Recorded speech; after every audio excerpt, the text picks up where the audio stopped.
हाँ बेटा। हिया आवा बैठा।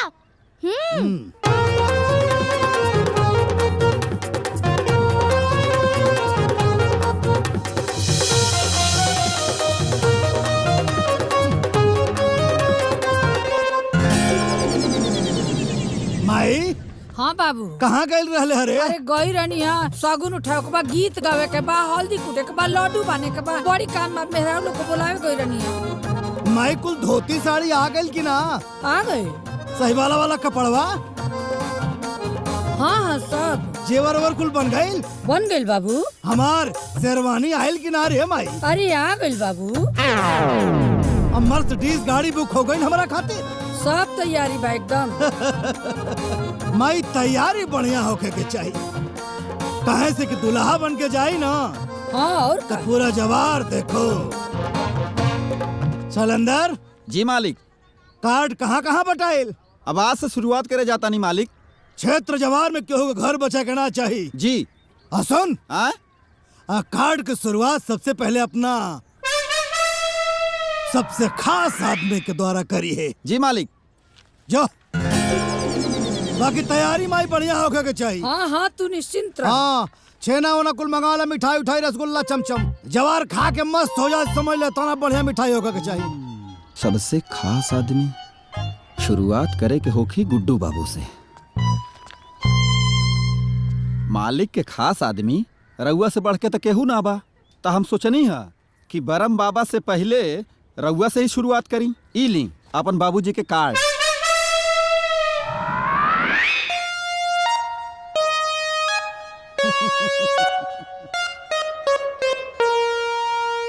पक्का मूड बना के बाकी आज लात खाई।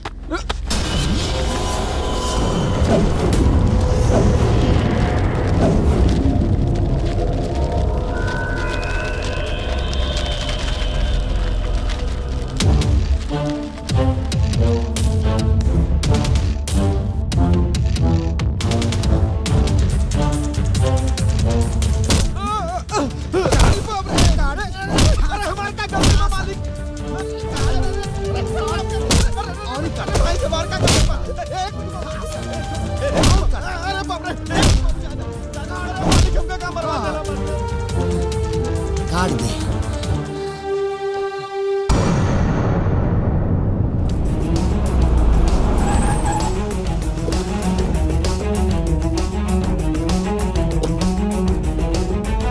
सर इस उम्र में आपके पिताजी शादी कर रहे हैं, इस पर आपको क्या कहना है? ये सवाल आप मुझसे करें, ये सवाल जाकर उनसे करिए। शादी होती है अगर उसका देखने वाला कोई नहीं हो, करने वाला कोई नहीं हो, लेकिन अगर एक जवान बेटा के रहते हुए अगर एक बूढ़ा बाप शादी करे तो एक बेटे पे क्या गुजरती है वो बेटा ही जानता है।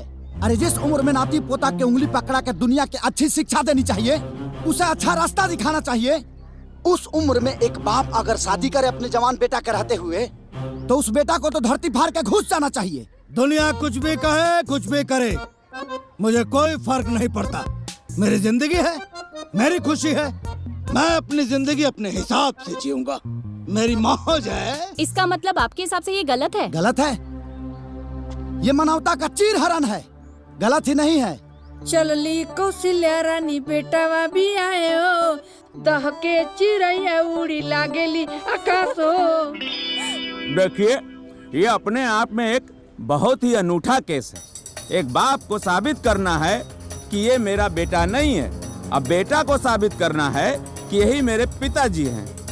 लेकिन हम आपको आश्वस्त करते हैं कि न्याय प्रक्रिया में हमारा पूरा विश्वास है। मैं अपने मुवक्किल गुड्डू कुमार जी को न्याय दिलवा कर ही रहूंगा। थोड़ा सा इंतजार कर लीजिए, कोर्ट की कार्रवाई अभी चल रही है। ठीक है, धन्यवाद।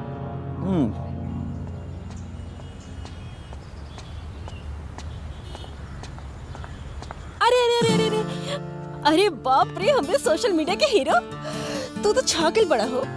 फेसबुक पे, ट्विटर पे, मैसेंजर पे, व्हाट्सएप पे, न्यूज में रोज के रोज लाइव वीडियो।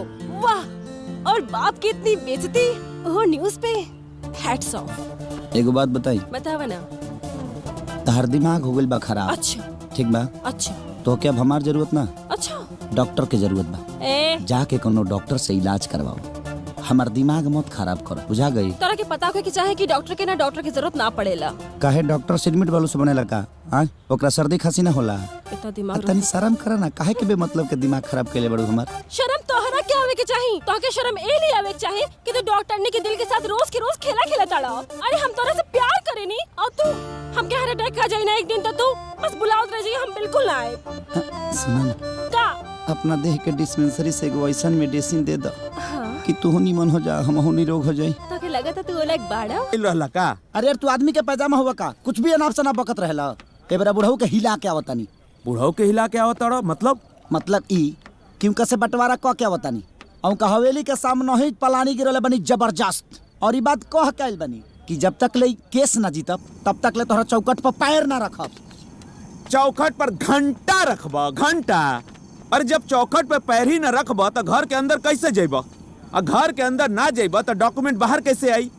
कौना समय में एगो हम पागल आदमी के केस ले बानी, ये अंदरे न जई है। हमारा के तो डॉक्यूमेंट चाहिए भाई। डॉक्यूमेंट आई, आज आई और अभी आई। कैसे आई? तू चल हमरा संग, आवा। ठीक बा, चलो चलो। अरे वकील बाबू पैसा के दी? अरे खाता में लिख लेना, बुड़बक भागल जाता नहीं।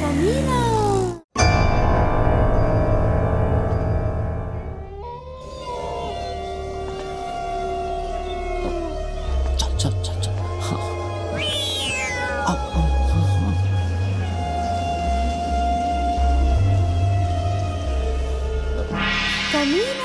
हमरा के कहाँ लेके जात पड़ा यार? अरे यार, कमीना साथ जी। अच्छा ही बताओ, हम अकेले आईती कोई गो कागज लेके जाती, वो असली हो कि नकली हो हमके कैसे पता चली? अब तू साथे आइल बड़ा, कौन असली बा कौन नकली बा पता तो कर लेबो। वकील तो तारा होके के चाहत। गलती से तू हो गइला। हाँ। अब अपन नाल अपना मुंह में डाला। का डाली? अरे यार, मांस डालो। हाँ।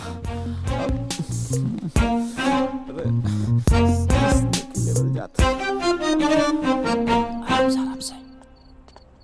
ये भाई 2 नंबर लग गई। अरे खतना खत रहे जी, हगबा का हगबा जा। अरे ना ना, फोटो में जाके सही करबा का कि ना पहले हगेंगे उसके बाद सबूत पेश करेंगे। चलो। अरे अरे वाह, कमीना। अरे यार कमीना। प्रसाद। हाँ प्रसाद। जब तोरा 2 नंबर लागल बा तई ठोसल जरूरी बा, हगबा है जी। देख के लालच आ गइल है। चल जना काम खतेल बड़ा भूल गइला। चलो।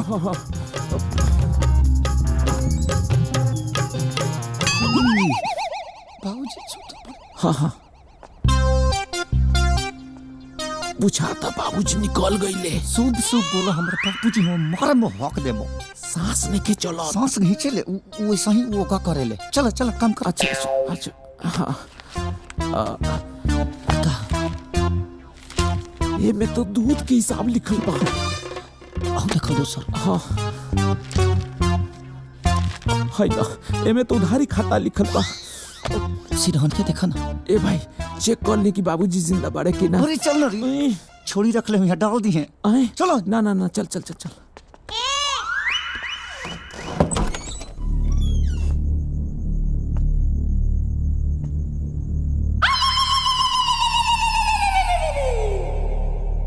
अरे जाना दूसरा तुमको मैं देखा। हट ना रे, हट।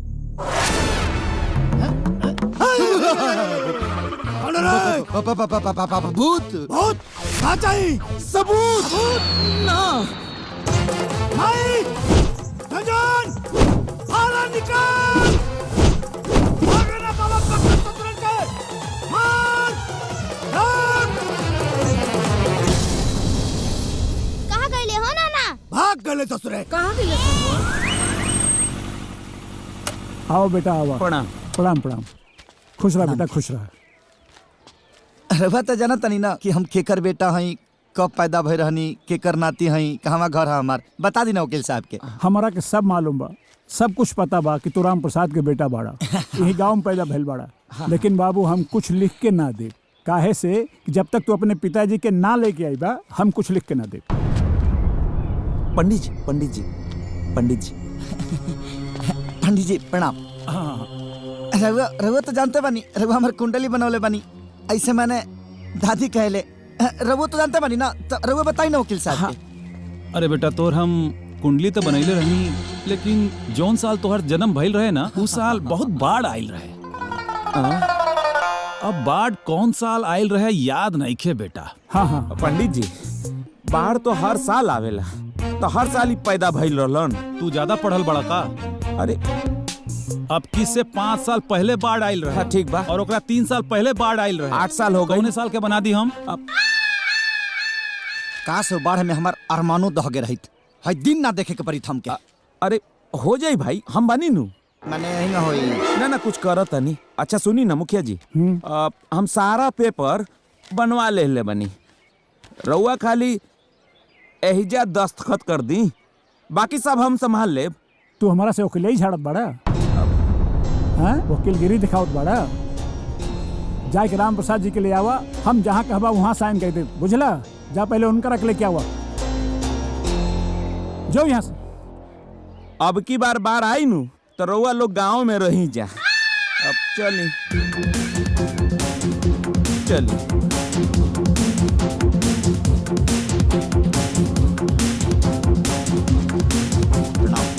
हाँ खुश रह, खुश रह। प्रणाम। खुश रह।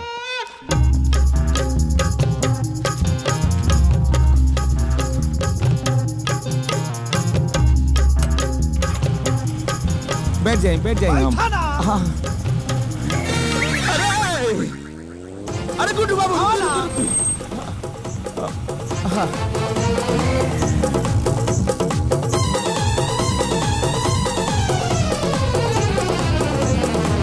सॉरी सर, आपके पिताजी के परमिशन के बिना हम कोई भी डॉक्यूमेंट्स आपको नहीं दे सकते हैं। का?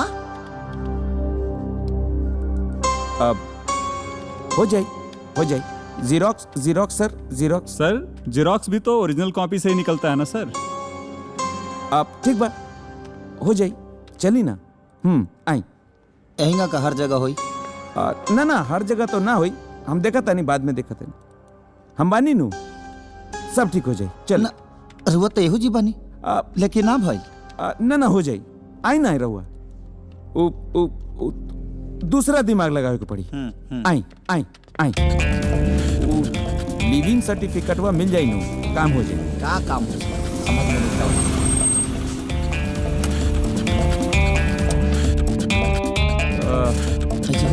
हाँ। क्या बात है? हमके सर्टिफिकेट चाहिए। कॉलेज बंद है, अभी सर्टिफिकेट नहीं मिलेगा। 20 दिन के बाद आना। 20 दिन के बाद? हाँ तो कॉलेज बंद। 20 दिन के बाद? तो पागल अरे भाई, कहाँ जाता है? ड्रामा के लिए क्या करता है भाई? क्या करता नहीं? अरे कॉलेज 20 दिन के बाद आना। 20 दिन के बाद आए? अरे भाई ठीक बा भाई, 20 दिन के बाद बोला था, कॉलेज बंद बा। अरे भाई तू जा। जहाँ जाता है सब बंद रहता यार। तू चला यार, चला। सब हमारा बाबूजी के करनी है। अरे फोन करके सब ड्रामा कैले बड़े। अरे यार, कॉलेज बादों में आई बता, सर्टिफिकेट ना मिली। कॉलेज जा भाग। अरे तू रुका, तू जा ना भाई, तू जा ना यार, चला ना भाई। कॉलेज बंद। अरे तू जा ना भाई। हाँ कॉलेज तू चला यार। हम जल्दी जाई, बंद रहला तब पढ़बे ना करती हम। अरे आधार कार्ड वाला काम होई नू। ओहो, अब का कल जाओ कमीना। देखी गुड्डू जी, हमार नाम कमीना ना बा, हम बार बार कहतनी, हमार नाम कमीना प्रसाद बा। उ तो हम झेल रहल बानी, काहे कि तहरा से हमरा के फीस लेवे के बा। ठीक बा कमीना प्रसाद, लेकिन अब का कल जाओ? अरे अब का कल जाओ ना कल जाओ, हम का जानता नहीं भाई, हमरा के हमार फीस दे दे बस। अरे यार हम गांव छोड़ के भागता नहीं का, ऐसे काहे बात करता रहा? ए गुड्डू जी, धंधा में दोस्ती ठीक ना होला। घोड़ा घास से दोस्ती कर ली तो खाई का बताई। देखा भाई, हमारे अकाउंट सब फ्रीज हो गइल बा। जैसे कोनो व्यवस्था होता सबसे पहले तो होके ही पैसा दे हम। एकर मतलब ये भइल कि 6 महीना ले अगर तहरा लगे पैसा ना आई तो 6 महीना हमरो पैसा ना मिली। अरे बच्चा लोग के फीस भरे के बा भाई, किराया देवे के बा। चाय वाला के 700 रुपया बा, और देखेला ऐसे जैसे 7000 हो गइल बा। अरे यार तलाइका हमरे से पूछ के पैदा कलेर लगा तू। ए देखा गुड्डू जी, ये ज्यादा हो गई। एक तो रउआ हमरा के फीस नहीं के देवत, ऊपर से हमरा खानदान के बारे में बात करता नहीं। खानदान पे ना जाई, हमरा के फीस दे दी बस। अरे यार तू तो हमार सर खा जेबा यार तू। अनंजय, रघुराज, हाँ एने आवा। अनंजय रघुराज पैसा दी, फिर तो हमरा के मिल गई फीस। 10,000 रुपया दे दे और 10,000 रुपया दे दे। 20,000 रुपया हमारे के 10 कि है वो किलवा के मुंह पर मारी आकर मुंह बंद करी। 10,000? 10 रुपया जेब में है नहीं के 10,000 कहाँ से दे दी? कहीं से जुगाड़ कर बस तो मिल जाए ना तोहनी के। अच्छा तू तो पागल है हवा, हमनियो पागल है का? हैं तोरे खातिर कर्जा मांगी? हमनी के पागल कुत्ता ना कट ले बा।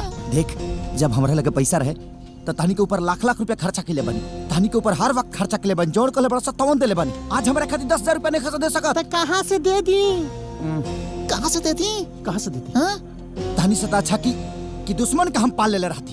ऐसान प्रमोद देखा बर्दाश्त नहीं के होत।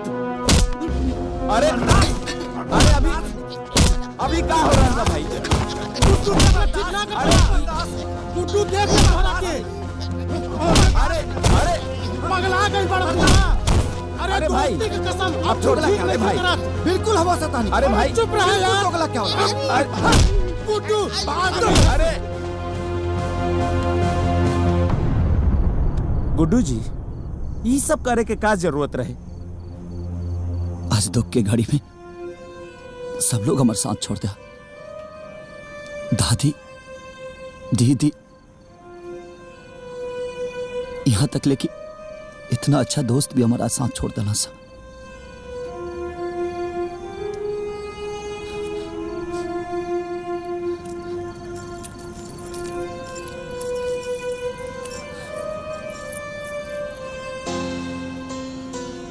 और आज माई से भी साथ छूट रहा बा।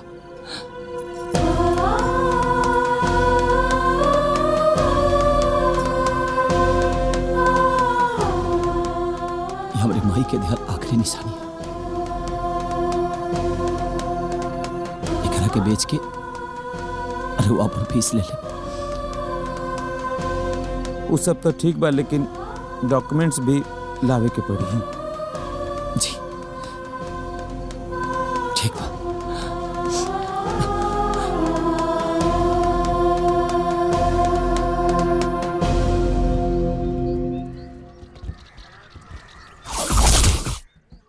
गुब्बारा तनी और मंगा दे रे।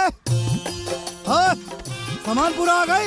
हाँ आ गई। नहीं, भागे गद्दा। हलवा हाँ, बहुत ज्यादा हमार खाना खाए वाले आवत हवे। पूरी व्यवस्था टाइट होके के चाहिए। बाकी सजावट तो गजब भइल है बाबू। मने पहल कहो बियाह में इतना सजावट ना भइल रहे। मन प्रसन्न हो गई एकदम हमार। क्या बात। संजान, हाँ नाना। इधर आओ। हाँ। आ गई बेटा, हाँ। माई से जाके कह दो हाँ? कि गांव के जवन कुल मेहरारू आयल बानी नु। हाँ, आ गई बानी। तो गीत गारी शुरू होको। ठीक हो। बाकी प्रोग्राम शुरू होको। ठीक है। आई बतावा। हाँ? हमके ब्यूटी पार्लर जाए के रहल हो। वो काहे खातिर नाना? मेकअप करावे खातिर। हाँ। तो हमार गड़िया आयल कि ना? फोन कइले बानी। अच्छा, आवत होई। आवत होई। हाँ? जा अंदर जा, तनी माई के बोलता। जा जा जा जा। ठीक जा। बा। बाकी तैयारी तक गजब बाड़े अरे बाबू। देखत ना रहा काम चोर कह के जल्दी जल्दी निकाला। अरे ये झोलर लोग यहाँ क्या करता? हाँ? इधर आ। अरे लाठी लाओ रे लाठी। हाँ? अरे हाँ, चाचा, अंदर। अरे चाचा, ला, ला, ला, अरे ला, चाचा, ला, अरे ला, चाचा, ला, मारा यहाँ क्या है? मारा के लिए। चाचा प्रणाम। हाँ? चाचा प्रणाम। चच्चा, चच्चा केकरा बोल रहे रे? भैया भैया चाचा। भैया चच्चा, भैया चाचा। भैया चच्चा, हे बुड्ढा। चच्चा भैया, बुढ़वा जवान। बुढ़वा। अरे मालिक मरता कहा बुढ़वा जवान का होला रे? जवान बुढ़वा। हाय, मतलब आप जवान हो गए बाड़ी। अच्छा, पकड़, छोड़। तोहने यहाँ कैसे आइले ये बताओ। जे अपने हीरा जैसन जवान बाप के छोड़ सकेला, वो हमनी के काहे ना छोड़ सकेला। अभी तिलक बियाह छोड़ के वो पनौती संगे के रही। वाह, चला देर से सही अकल ते आइल। वैसे एगो कहावत बा, अगर सुबह का भूलल शाम के वापस आ जाओ तो करा के भूलल ना कहल जाला। काश ये बात केहू और के भी समझ में आ जात। या बेटा, काम पे लगा लोगन, काम पे लग जा लोगन। बहुत दिल कहलू लोग आवत हो। अच्छा। मिठाई खियावो के एकदम पूरा भंडारा। चला व्यवस्था करन, चल शाम के खियावो के सबके। हाँ, चल अंदर। जी मालिक। तू का करत हो हमारा? कुछ ना मालिक, वही कलसा ढकनी दिया के चक्कर में गल रहनी, वह देख के आई नहीं। सब हो गई? हो गइल तो मालिक। हो गई होते को बात बतावा जी। कि पूरा इलाका जवाहर में खाए खातिर न्योता देला लोगन हाँ के। मालिक, आज देवे जाता नहीं। अरे तो जा न्योता दो जी। क्यों छूटे के ना चाहिए जी। कम से कम 5,000 आदमी खाई हैं। जी ठीक बा। और सुनो जी जे सबसे खास होखे नु हाँ। ओके तनी पहले बोल दियो। ठीक बा मालिक। जो जो जो जो